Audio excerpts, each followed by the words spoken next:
Welcome back to Inside Politics. Our guest today is Nashville's new mayor, David Briley. Mayor, another big priority of the previous administration was affordable housing. I know that is near and dear to your heart. You even got emotional about being at one of those events where I think they were doing a groundbreaking or a ribbon cutting for some of the new things. Right. You almost broke down over that. The mayor did a lot of things. She started a lot of programs, but did not necessarily have a lot of new units being produced. You've also had some problems with the legislature. They don't seem to want local governments to be able to do as many things as you'd like to do in that area. At least do it the way you want to do it. What are you going to do differently to be more successful? Well, I mean, the mayor has made some progress. It takes time. Mayor Barry made some progress. It takes time to get these things done. So you're likely to see more and more units coming online every day.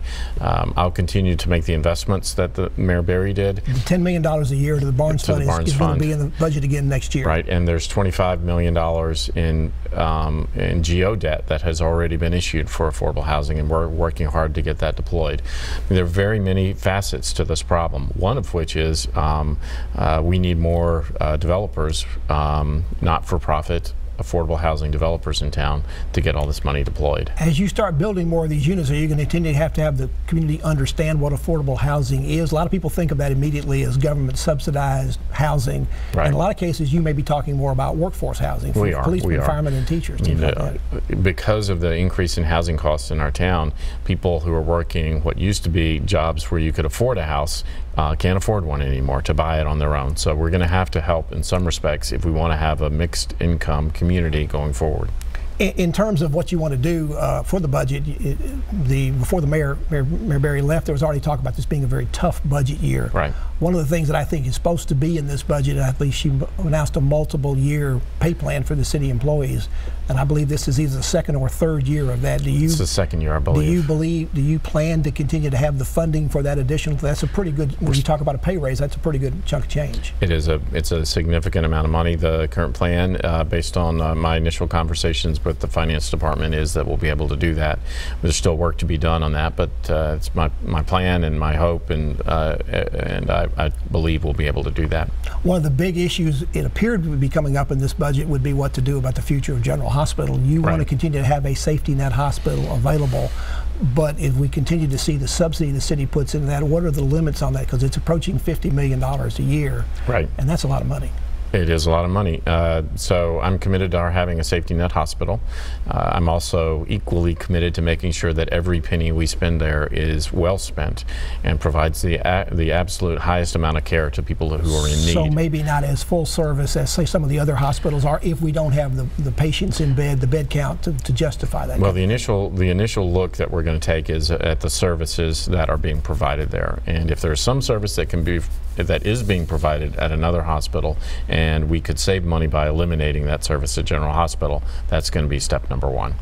With the transit plan on the budget, on the ballot, and that obviously being a number of tax increases involved with it, sales tax and room tax and some other things, do you sort of feel like as you go into these next couple of years that the idea of a separate tax increase, say for property taxes or something else for the general government, is pretty much on the table? This is pretty much your effort to try to get a tax increase, and you're not going to try to bring the council or the public anything else to raise taxes? I don't anticipate raising the property tax rate.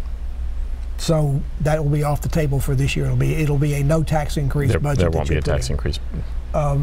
So you would at this point be looking at also not only running in May or August, but you'd be looking to run again in 2019, and then you, under the charter, you would be allowed to serve not only that term but an additional term after that, giving you about the longest term any mayor's had since Mayor Briley or Mayor Fulton, who in those days could serve 3 4-year terms. That's right.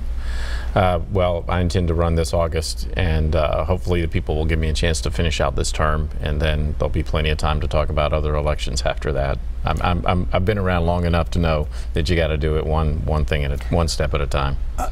Just to get a feeling for how you're dealing with all this, when Harry Truman took over from FDR after he died, he didn't know anything about what was going on in government. He didn't know that the atom bomb was being developed.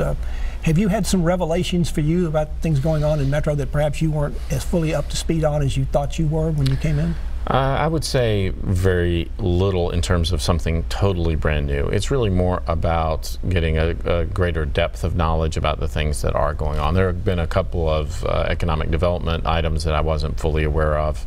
Do you now know what the Amazon plan is? I mean, yeah, 100% Pat. I know exactly what. Well, I mean, it's been kept fairly secret. What the proposal is? Yes, and I've seen the broad outlines. Are you planning to give the broad outline that out to the public so they have a little bit more idea of what we've offered to that group to come here? Well, I think if they decide to come here, the public will be glad. We'll see that. Yes.